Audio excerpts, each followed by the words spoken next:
Bismillahirrahmanirrahim.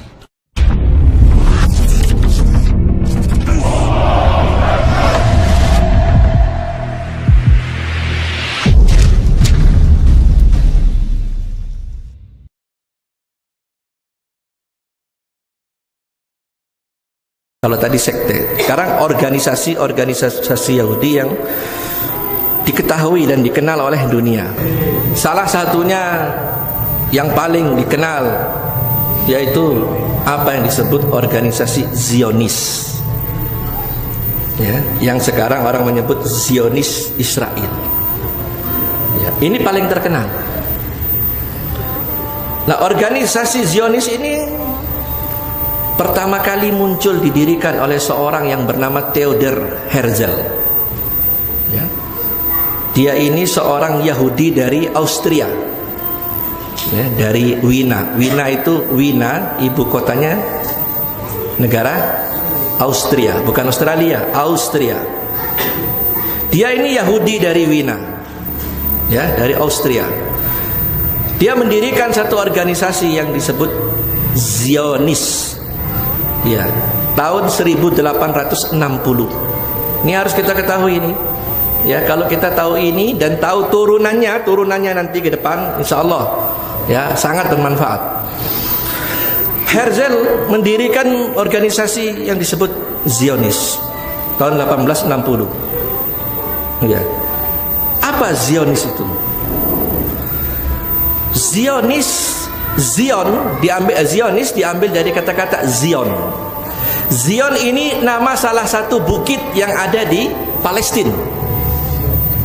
Ada namanya Bukit Zion. Ya, Bukit Zion. Ya, maaf, banyak orang hari ini menyebut Zionis tapi tidak tahu asal usulnya. Ya, jadi Zionis ini nama salah satu bukit yang ada di Palestina. Nah, Herzl mendirikan organisasinya mengambil nama Zion ini, ya, Zionis, akhirnya menjadi Zionisme, ya, satu gerakan, satu isme, ya, yang diilhami oleh nama salah satu bukit Zion, menjadi Zionisme tahun 1860. Kenapa mengambil salah satu nama bukit? Karena maksud didirikan organisasi ini adalah satu gerakan. Ya, satu gerakan politik, ada dua politik mereka di organisasi ini, politik terbuka dan politik bawah tanah. Yang perlu kita ketahui, politik terbuka, politik bawah tanah. Jadi Zionisme ini satu gerakan politik terbuka dan tertutup. Ya, tujuannya apa? Tujuannya yaitu mempersiapkan, ya, satu tanah di Palestina untuk dijadikan, ya, satu wilayah yang nantinya akan menjadi kekuasaan dan berdirinya daulah atau berdirinya negara yang mereka sebut sekarang ini negara Israel. Itu tujuannya, ya. Nah, slogan mereka kalau bahasa Indonesia ini, bahasa kita, kembali ke Bukit Zion. Ini slogan mereka. Kalau sekarang ini apa istilah slogannya? Apa ini? Di kaos-kaos ini apa namanya? Hashtag apa? Ya, ganti presiden itu. Nah, seperti itu kira-kira. Ya. Nah, Herzl mencanangkan satu gerakan, ya, dengan mendirikan organisasi Zionis yang tujuannya mempersiapkan, mengajak bangsa Zion, bangsa Yahudi yang tercecer-cecer di Eropa dan Amerika itu untuk kemudian nanti ke depan harus kembali ke tanah Palestina dan harus berdaulat, mendirikan, mempunyai satu negara, yaitu negara Israel. Ya, dan slogan mereka kembali ke Bukit Zion. Nah, organisasi ini luar biasa, terbuka dan tertutup, dan dia tidak berdiri sendiri. Ini benar-benar penting, ikhwan sekalian, penting sekali, ya. Ada yang terbuka dan tertutup. Dan ketahuilah, kata Dr. Tariq As-Swaidan, hari ini organisasi Zionis ini hampir di seluruh dunia ada. Saya sudah katakan, ada yang terbuka, ada yang tertutup. Hampir di seluruh dunia ada. Ya, dan kata Dr. Thariq Aswaidan, organisasi ini adalah satu organisasi yang paling bertanggung jawab, ya, untuk kemudian menciptakan peperangan-peperangan di banyak negara. Ya, organisasi ini paling bertanggung jawab untuk menciptakan peperangan-peperangan di beberapa negara. Jangan lupa saya kasih contoh. Masih hidupnya Saddam Hussein, itu Amerika melempar isu bahwa Saddam Hussein itu mempunyai senjata pemusnah massal. Ya, diangkat-angkat isu itu, sehingga akhirnya dengan berbagai dalih untuk menjaga ketertiban dunia segala macam, takut dimanfaatkan oleh terorisme segala macam, dia invasi itu Irak, diserang Irak. Padahal itu bohong. Saat itu siapa menteri pertahanannya? Tahu kita? Donald Rumsfeld, Yahudi. Si Donald Rumsfeld ini arsitek pencetus perang melawan terorisme. Yahudi. Diseranglah Irak. Ya, ternyata nggak ada yang disebut pemusnah massal, nggak ada. Itu akal-akalan saja. Memang mau menguasai wilayah Irak, karena wilayah Irak ini kaya dengan, ya kalau di hadis disebut emas hitam. Kalau di hadis, apa emas hitam itu? Minyak. Itu. Ini akal-akalannya, dan yang membongkar ini adalah salah seorang senator di Inggris yang masih ada hubungan dengan Tony Blair, bahwa cuman dia tidak satu partai dengan Tony Blair, bahwa itu adalah akal-akalannya Amerika. Gak ada itu, mereka sendiri yang bongkar. Tapi dia bukan Yahudi, ya, bongkar. Itu contoh. Belum lagi kalau kita mengetahui dokumen apa yang sekarang disebut Rand Corporation. Ini lebih dahsyat lagi. Ya, lebih sayangnya umat Islam ini nggak tahu masalah ini. Nah, Thariq Aswaidan mengatakan, penulis buku ini, peperangan-peperangan yang ada di negara-negara itu di belakangnya mereka, ya, yang mencetuskan ide untuk dibenturkan satu dengan yang lain, Yahudi.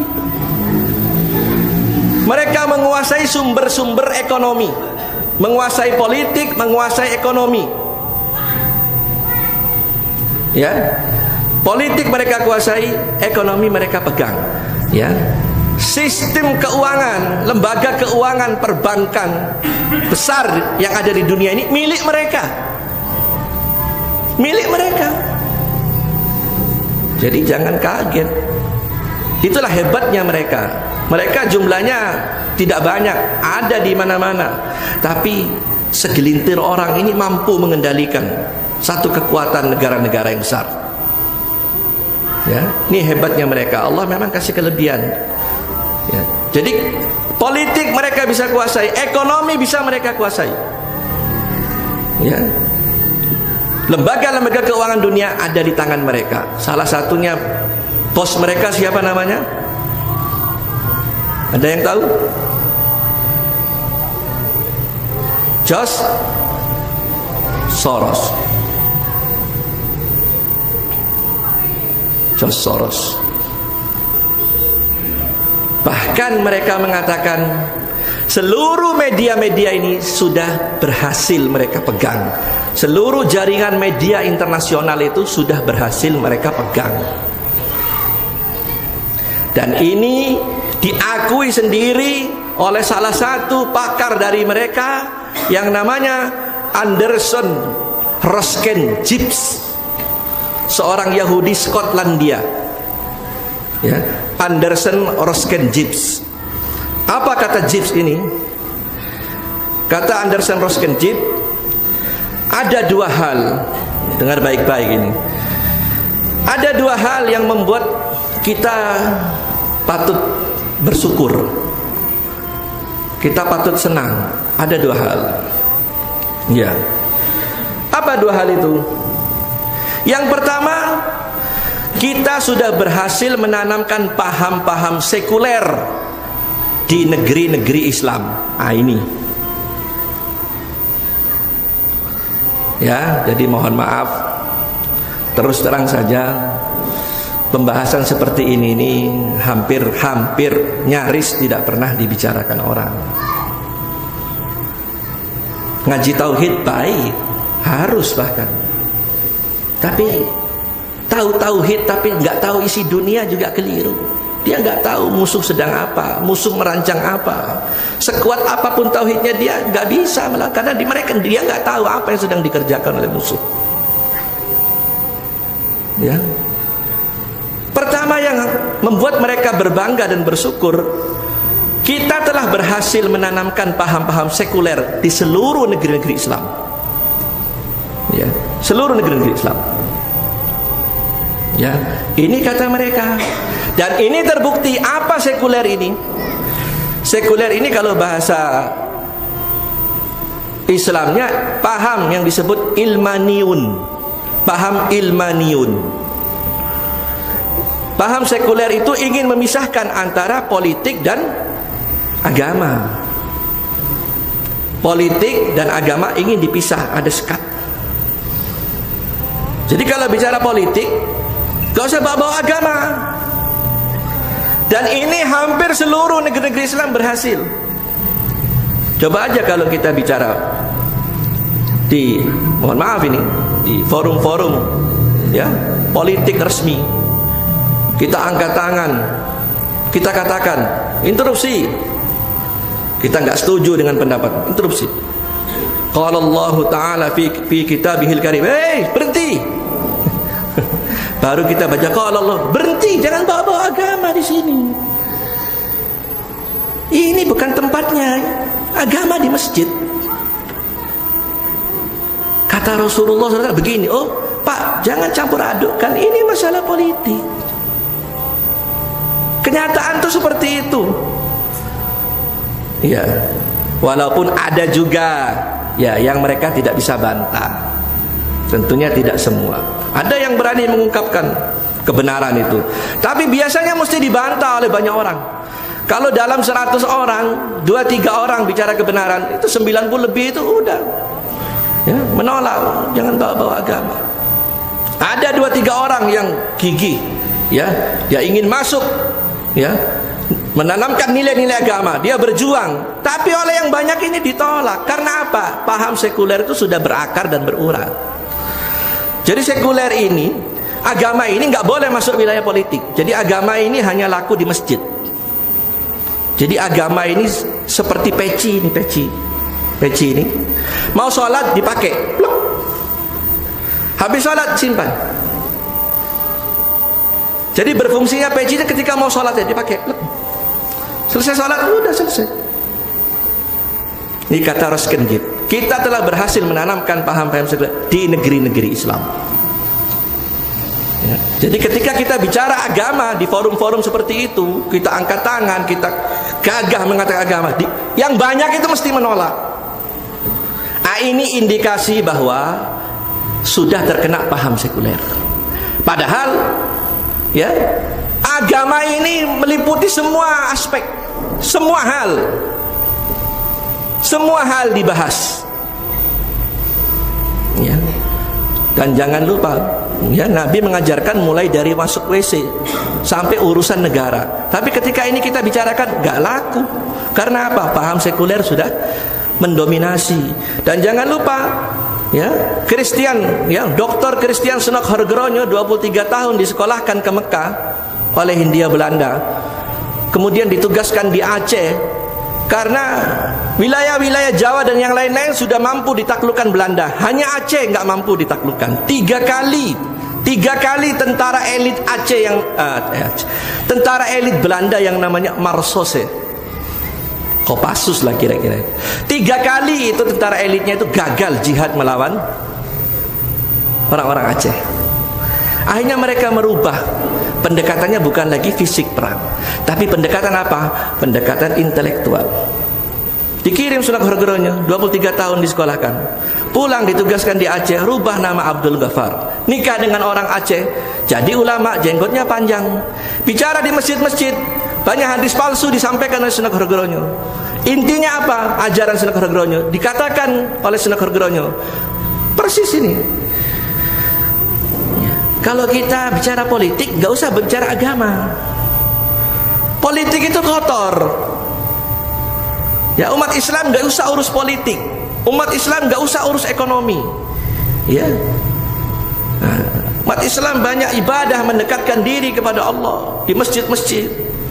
Itu politik apa? Udah biar. Gak usah bicara politik. Akibatnya apa?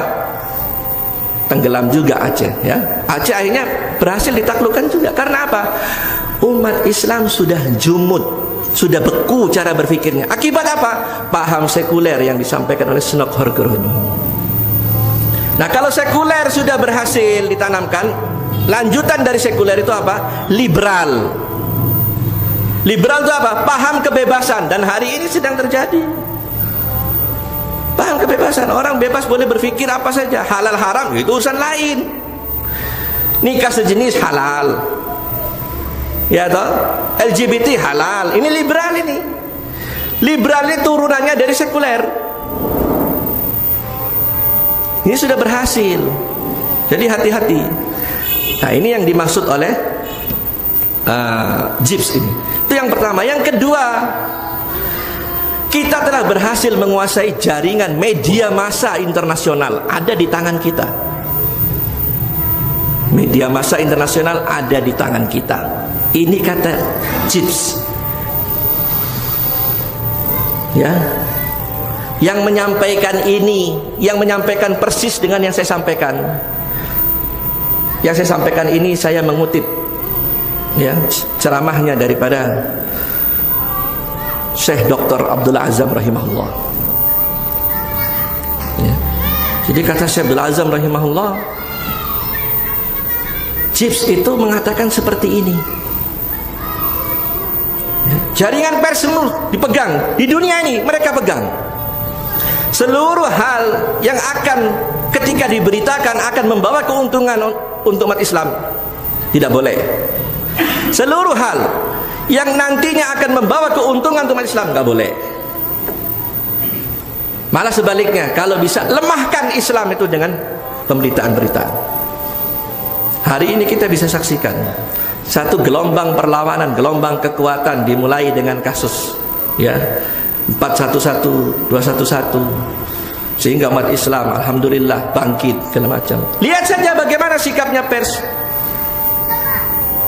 Ya. Metro Tipu mengatakan itu 50.000 orang. Ya, seperti itu komentarnya. Ya, bahkan yang paling miris kemarin ini 212 yang terakhir reuni. Ya, berapa dikatakan jumlahnya? 40.000. Paling 40.000. Ternyata hampir 10 juta. Ya, dan anehnya hampir semua stasiun-stasiun TV tidak ada yang menyiarkan. Hampir semuanya. Ini fakta yang tidak bisa dibantah. Ayo, siapa yang berani bantah? Hanya ada satu, itu pun ditekan. Itu pun diintimidasi. Yang saya dengar sempat dipanggil segala macam. Karena apa? Ya memang. Ya. Sebutkan satu saja yang sekarang ini yang banyak. Yang murni punya umat Islam, tidak ada campur tangan dari sebut satu saja sebutkan. Tidak ada. Pasti ada saham mereka.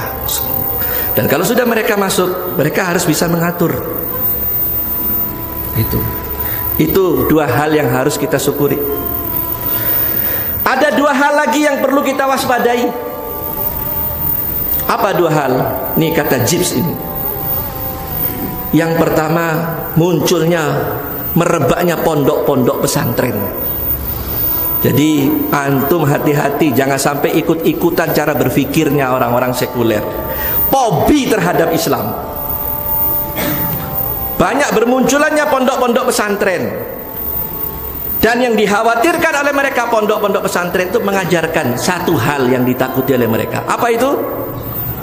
Ajaran apa? Jihad. Ini paling ditakuti. Kenapa? Mereka tahu sejarah. Yang bikin Itali kewalahan mengalahkan orang-orang Libya, itu adanya satu gerakan dari seorang tokoh imam masjid, seorang guru ngaji, dan gerakannya didukung oleh orang-orang para santri. Gerakannya Umar Mukhtar. 20 tahun baru bisa mengalahkan itu. Karena apa? Semangat jihad yang ditanamkan oleh Umar Mukhtar. Itu satu. Yang kedua, mereka tahu, ya, ketika Belanda dan sekutunya masuk lagi, itu dilawan oleh para kaum muslimin. Setelah mendapat fatwa resolusi jihad dari Kiai Haji Hasim Asy'ari, itu pelajaran penting buat mereka. Siapa yang terlibat? Siapa yang dikerahkan? Para santri. Sehingga ketakutan mereka dengan pondok pesantren dan jihadnya itu menjadi prioritas. Ini yang mereka takuti. Maka jangan heran kalau ada fitnah-fitnah terhadap pondok-pondok pesantren. Indonesia ini nggak akan pernah bisa merdeka kalau nggak ada jihad. Bukan dengan yasinan Indonesia ini merdeka, bukan. Bukan tahlilan. Allahu Akbar, jihad. Ajaran itu yang buat terkencing-kencing orang-orang kafir itu. Dan ajaran itu ditakuti sampai hari ini. Ya, jadi umat Islam gak sadar, ikut-ikutan hobi terhadap jihad. Derang untuk jihad, gak usah bicara jihad. Loh, bicara aja gak mau, belum disuruh jihad. Jihad ini salah satu ilmu dalam Islam, salah satu amal, dirwatus sanam. Kita berbicara jihad, belajar jihad bukan berarti besok kita perangi orang kafir. Bukan. Kita memerangi orang kafir tanpa sebab juga nggak boleh. Tapi apakah salah kalau kita bicara jihad, mengajarkan ilmu jihad? Karena apa? Umat Islam harus tahu, karena itu ajaran Islam. Dan dengan jihad inilah negeri ini merdeka. Tapi ajaran ini sekarang dipotong. Dan banyak umat Islam ikut-ikutan latah. Takut kepada jihad fisabilillah. Ya, sehingga macam-macam fitnahnya. Ya. Akhirnya diciptakan rekayasa-rekayasa, fitnah-fitnah. Kelompok-kelompok sempalan diciptakan yang akhirnya mengatasnamakan jihad. Tujuannya untuk mematikan jihad yang sebenarnya. Itu. Ini yang pertama yang membuat kita harus waspada. Yang kedua yang harus kita waspadai, yaitu kesadaran para anak-anak muda, kesadaran para generasi muda kepada agamanya. Hati-hati, kata James. Ya, saya sudah sampaikan sekarang ini. Hati-hati. Maka saya ingin katakan di sini, kalau di satu tempat kegiatan keislaman itu marak, dan di situ yang banyak terlibat itu para generasi muda, itu ada tanda-tanda satu titik cahaya yang akan nanti memenangkan Islam. Kalau di suatu tempat generasi mudanya terlibat dalam usaha untuk bicara Islam, bicara kejayaan Islam, disitulah satu tempat tanda-tanda akan bersinarnya Islam. Melalui siapa? Melalui anak-anak muda. Ya, dan saya berharap kita semua, antum semua ini menjadi bahagian yang akan memenangkan dan menjayakan Islam. Di tengah banyaknya orang-orang yang ingin menenggelamkan Islam, memfitnah Islam, yuriduna liyutfi'u nurallahi biafwahihim. Ya, mereka hendak memadamkan cahaya Allah dengan lisan-lisan, mulut-mulut mereka.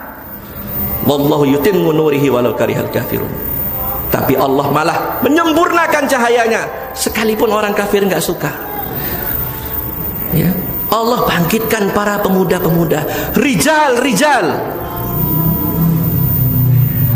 Ya, mudah-mudahan kita ini termasuk rijal-rijal yang nanti akan menjadi pengawal-pengawal Islam, yang akan menjayakan Islam melalui tangan-tangan kita, melalui pikiran-pikiran kita, melalui lisan-lisan kita.